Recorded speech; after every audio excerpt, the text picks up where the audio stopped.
उनके आगमन के साथ मैं कल प्रातः काल राम का अभिषेक करूंगा। और आप सब जानते हैं वो कल तो आया लेकिन महाराज के जीवन में नहीं आया।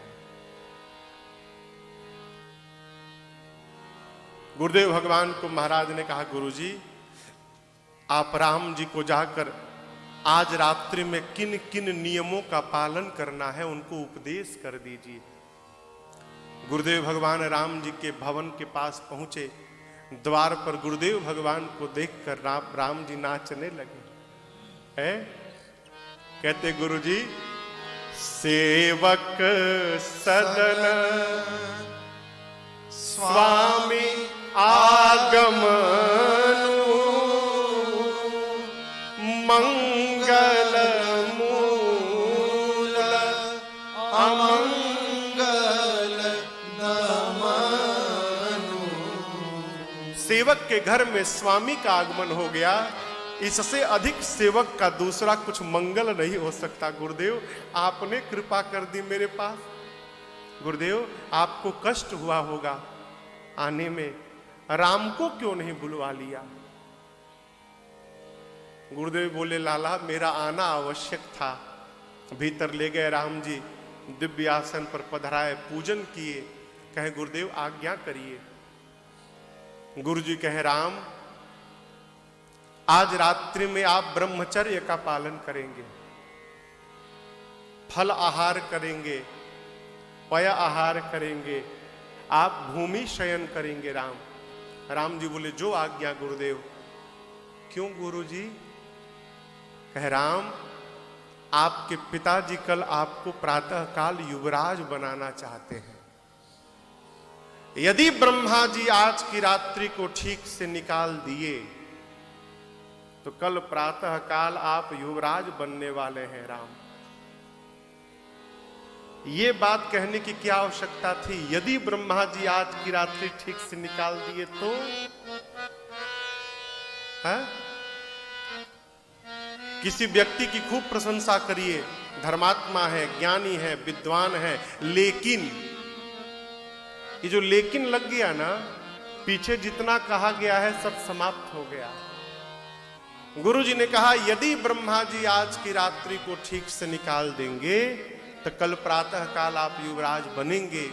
इशारे इशारे में गुरु जी ने कह दिया, बेटा आज की रात्रि ठीक से निकलने वाली नहीं है, आप अपनी यात्रा की तैयारी करिए। गुरु जी ने इशारा कर दिया। गुरु जी के जाने के बाद राम जी एकांत में जाकर सोचने लगे, ये हमारे विमल वंश में अन्याय होने जा रहा है, ये अनुचित व्यवहार है। हम चारों भाइयों का जन्म एक साथ, हम चारों भाई खेले एक साथ, भोजन एक साथ, पढ़े एक साथ, एक एक संस्कार हमारे साथ में भय हैं। और जब बात सत्ता की आई तो छोटे भाइयों को छोड़कर बड़े भाई को राज सत्ता दिया जा रहा है। ये अनुचित व्यवहार हो रहा है। राम जी ने देवताओं को प्रेरित किया, बैठे रहोगे, कल प्रातः काल युवराज बन गया, फिर हो गया तुम्हारा काम, कुछ करो कि मैं प्रातः काल निकलूं यहां से। राम जी ने देवताओं को प्रेरित किया, देवता आप यहां से। राम जी ने देवताओं को प्रेरित किया, देवता आप देखिए, अयोध्या का श्रृंगार प्रारंभ भया है, लेकिन देवताओं को अयोध्या का श्रृंगार भा नहीं रहा है। जिस प्रकार चोर को चांदनी रात अच्छी नहीं लगती है, उसी प्रकार देवताओं को अयोध्या का श्रृंगार नहीं अच्छा लग रहा है। सारे देवता पहुंचे सरस्वती जी के पास, जाकर कहे, मां आप तुरंत निकलिए, जाइए अयोध्या और ऐसा कुछ उत्पात करिए कि राम जी वन में चले जाए। सरस्वती मैया क्रोध में आ गई, बोली देवताओं से, ऊंच निवास नीच करतूती, देख ही न जाई पराई विभूति। इतने श्रेष्ठ आसन पर बैठे हैं आप लोग, देवता हैं, और इतना नीच सोच आपका। सुख के अवसर में मुझसे कहते विघ्न उत्पन्न करो। देवताओं ने कहा, मां ये हम नहीं कह रहे हैं, ये राम जी की इच्छा है। मां सरस्वती मैया सुनी कि प्रभु बन जाना चाहते हैं, मन मारकर सरस्वती जी अयोध्या आती हैं। रात्रि में लगी घूमने, कोई नहीं मिला। जब निराश होकर सरस्वती जी वापस जाने लगी, तब तक एक पर दृष्टि पड़ गई उनकी। किस पर? नाम मंथरा मंदमती चेरी कैकई के अजस पिटारी ताहि करी गई गिरा मती। मंथरा दिखाई पड़ी और सरस्वती मैया समझ गई कि इसकी मति को पलटा जा सकता है। अपयश की गठरी बनाकर मंथरा को, उसकी मति को पलटकर, और सरस्वती मैया चली गई। मंथरा सुनी कि सजावट राम कल युवराज बनने वाले हैं। मंथरा कांप गई, दौड़कर पहुंची है। कहां पहुंची? मां कैकई के भवन में जाकर बिना प्रणाम किए दूर कोने में खड़ी हो गई। कैकई मैया सोचने लगी, आज तक मंथरा आती थी तो नाचती हुई आती थी, आज मंथरा उदास है। मां बैठे बैठे पूछी, मंथरा क्या लक्ष्मण ने कुछ बोल दिया क्या तुमको? मंथरा इस पर भी मौन रही। जब मंथरा कुछ नहीं बोली, तब मां मेरी कैकई डर गई और दौड़कर मंथरा के पास गई और जाकर बोली, मंथरा सभय रानी कह कह सिकिन। अरे चुप क्यों है, क्यों नहीं बोलती? कुशल राम महिपाल। मंथरा, मेरा राम कुशल है ना, तू मौन क्यों हो गई है? महाराज कुशल है ना मंथरा, भरत शत्रुघ्न लक्ष्मण सब कुशल है ना, तू मौन क्यों धारण की है? आप दर्शन करिए, ये वही मां कैकई है जो थोड़ी देर बाद राम को वन भेजने वाली है। लेकिन जब कुशलता मेरी मां ने पूछा तो अपने सुहाग का नहीं पूछा, अपने बेटे भरत का नहीं पूछा, सबसे पहले मां कैकई ने कुशलता मेरे राघव सरकार का पूछा। राम कुशल है ना, महाराज कुशल है ना? मंथरा ने कहा, महारानी जी, आज अयोध्या में राम को छोड़कर दूसरा कौन कुशल है? आप तो दिन भर अपने कमरे में सोती रहती हैं, महाराज को आप अपने बस में जानती हैं, लेकिन आपको पता नहीं आपके पीठ के पीछे क्या रचना बनाई जा रही है। कल प्रातः काल महाराज राम को युवराज बनाने वाले हैं, आपने महाराज का कपट देखा नहीं। अरे जैसे महाराज के लिए कपट शब्द का प्रयोग किया, मां कैकई ने खींच कर मारा एक चांटा मंथरा को। बोली, घर फोड़ी, तेरी जिह्वा काट दूंगी मैं। तेरी हिम्मत कैसे हुई मेरे सौभाग्य के बारे में लांछन लगाने का? मंथरा बैठकर रोने लगी। दासी है ना वो, प्रिय दासी है। मां को दया आई। मां ने कहा, अरे पगली, तू कह रही है कि कल महाराज राम को युवराज बनाने वाले हैं। अगर तेरी बात सत्य है ना मंथरा, तो मैं कहती हूं कल का दिन ही कैकई के जीवन का सबसे सुंदर दिन होने वाला है। मेरा राम युवराज बनेगा है? अरे पगली, मैं तो ब्रह्मा जी से दिन रात एक ही प्रार्थना करती हूं, ब्रह्मा जी, अगली बार यदि मुझे जन्म देना ना, तो एक कृपा करिएगा ब्रह्मा जी, आप राम को मेरी कोख से जन्म दीजिएगा। मैं चाहती हूं कि राम मेरी कोख से जन्म ले, सीता मेरी बहू बने। इस जन्म में तो नहीं हो पाया, अगली जन्म में करिएगा ब्रह्मा जी। और मेरे इतने प्रिय राम के अभिषेक में और तू कहती है उदास होकर, क्या कारण है? क्यों कहा तुमने ऐसा? मंथरा कहती है कि दोबारा नहीं कहने जाऊंगी। एक बार बोलने गई तो आप मेरी जिह्वा काटने जा रही थी। अरे राम के स्थान पर भरत राजा बने चाहे राम राजा बने, मैं कोई दासी छोड़ के रानी थोड़ी बन जाऊंगी। लेकिन कैकेयी जी, आपको एक बात बता दूं, जिस सूर्य के आने के बाद कमल का पुष्प खिलता है ना, यदि जल न रहे ना तो वही सूर्य उस कमल के पुष्प को जलाकर राख बना देता है। आप महाराज को अपने प्रेम के बस में जानती हैं।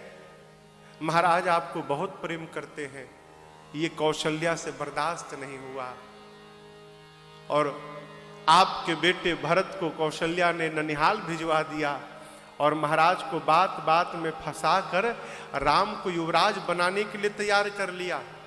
शंकर की सौगंध लेकर कहती हूं, 15 दिन से रचना बनाई जा रही है।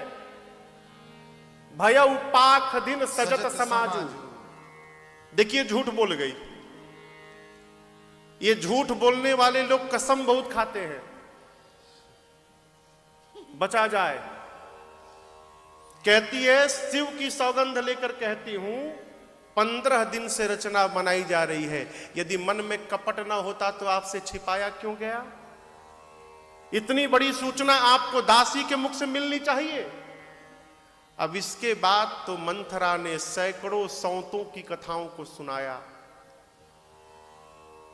भाभी बस कहिए, राम जी की इच्छा से कहिए, मेरी मां कैकेयी मंथरा की बात में आ गई। मां ने कहा, कैकेयी तू ठीक बोल, मंथरा ठीक बोलती है। कई दिनों से मुझे भी रात्रि में बुरे बुरे सपने आते हैं। मैं अपने बेटे को लेकर मैके चली जाऊंगी। मेरा बेटा भरत किसी का दास नहीं बनेगा, मैं किसी की नौकरानी नहीं बनूंगी। मंथरा ने कहा, मैके जाएं आपके शत्रु। मैंने ज्योतिषियों से आज ही गणना करवाया है और ज्योतिषियों ने तो 3 रेखा खींच के हमसे कही है बात कि राजा तो भरत ही बनेगा, आप चिंता मत करिए। कैकेयी मैया कहती है, मंथरा तू मेरी कितनी बड़ी हितैषी है। आज तू कह देगी ना तो मैं कुएं में कूद जाऊंगी। तू कह देगी तो मैं अपने पति का त्याग कर दूंगी। बता मैं क्या करूं मंथरा? मंथरा ने कहा, कोप भवन में चले जाइए, जाकर बैठ जाइए, महाराज से वरदान मांग लीजिए, राम के स्थान पर अपने पुत्र के लिए राज सत्ता मांग लीजिए और राम को वन भेज दीजिए। लेकिन सावधान, जब तक महाराज राम की सौगंध न उठा ले तब तक मांगिएगा मत उनसे। जब राम की कसम खा के बोले कि कैकेयी दूंगा तब मांगिएगा। सिखाई पढ़ाई कैकेयी मैया कोप भवन में चली गई है। इधर सांझ समय महाराज सोचे कि चलकर ये सूचना कैकेयी को मैं दूं अपने मुख से, कैकेयी तो नाचने लगेगी। महाराज गए, पता चला चक्रवर्ती जी महाराज को कि कैकेयी कोप भवन में है। महाराज सूख गए, भय के मारे पांव आगे नहीं बढ़ रहे हैं, कांपने लगा शरीर। क्यों? कैकेयी के इस रूठने से कहीं राम के अभिषेक में विघ्न न उत्पन्न हो जाए। महाराज भीतर गए, जाकर कैकेयी मैया को देखा, पूछने लगे क्या हो गया, किसने तुम्हारा अहित कर दिया, बताओ, उसको समाप्त कर दूंगा मैं। किसने तुम्हारा मन दुखाया? मां मौन है।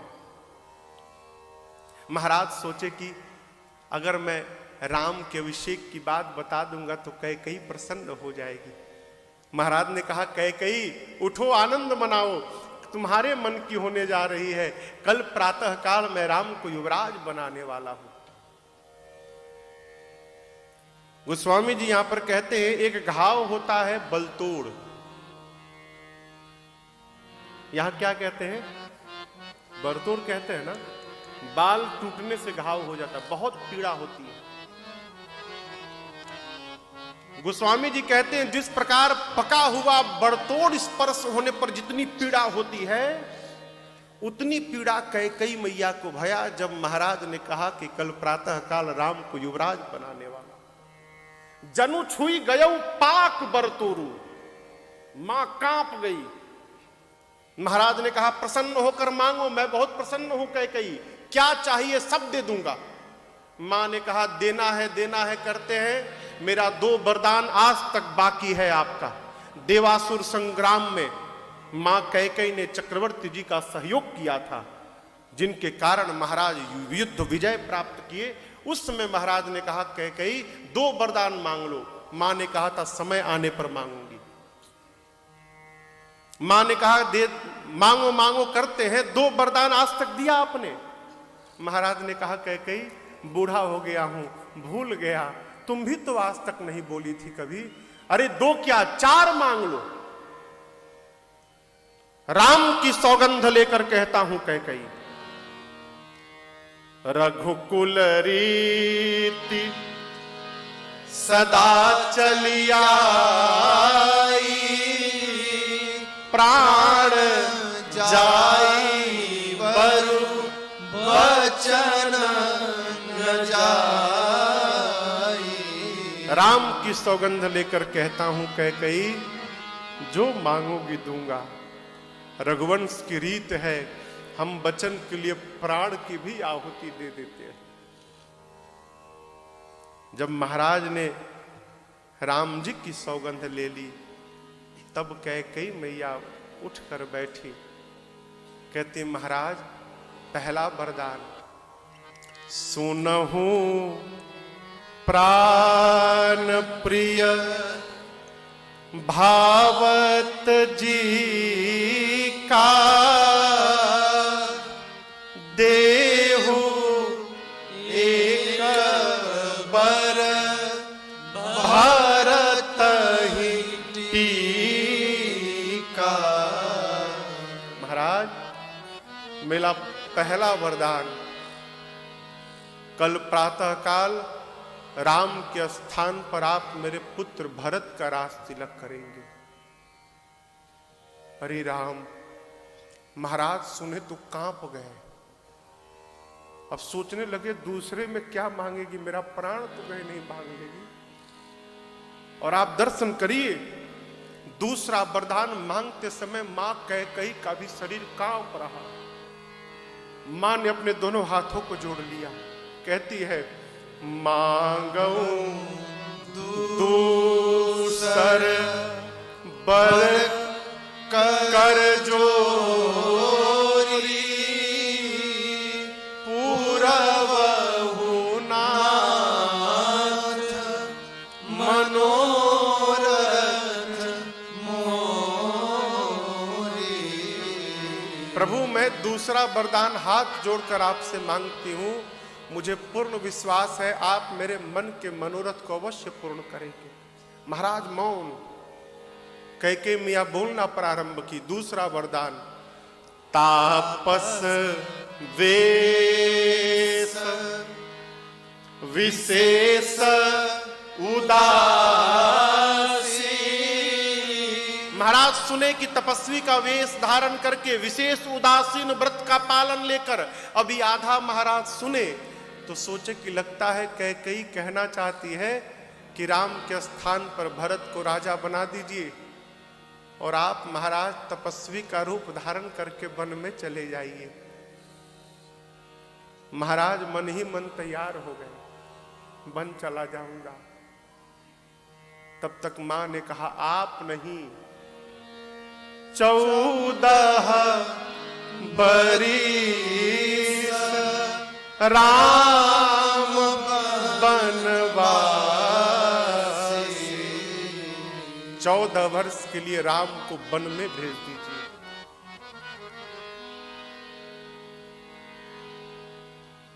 हाथी जब असहाय हो जाता है ना, बूढ़ा हाथी, शरीर में बल नहीं रहता माई बाप, और उसके सन्मुख जब सिंह आकर दहाड़ मारने लगता है ना, तो जिस प्रकार हाथी भीतर भीतर भयभीत हो जाता है, कांप जाता है। मां कैकेयी के वचनों को सुनकर चक्रवर्ती जी महाराज सूख गए, धरा पर गिर पड़े हो। अपने हाथ से महाराज अपने बालों को पकड़कर नोचने लगे। कहे कैकेयी ये तुमने क्या मांग लिया आज? शिव की सौगंध लेकर कहता हूं, कह कही राम और भरत दोनों मेरे दो नेत्र हैं। तुम चाहती हो कि राम के स्थान पर मैं भरत को राजा बना दूं। कुछ दिनों की बात है, मैं भरत को बुलाकर तुम्हारे सामने राजा बना दूंगा। कष्ट तो इस बात का है कह कही कि बरदूसर असमंजस मांगा। कह कही जल से मछली को निकाल दो तो हो सकता है मछली जीवित रह जाए, सर्प से मणि निकाल दो तो हो सकता है सर्प व्याकुल न हो, लेकिन कह कही यदि मेरे जीवन से राम निकल के चला गया ना, मैं जीवित नहीं रह पाऊंगा। कह कही राम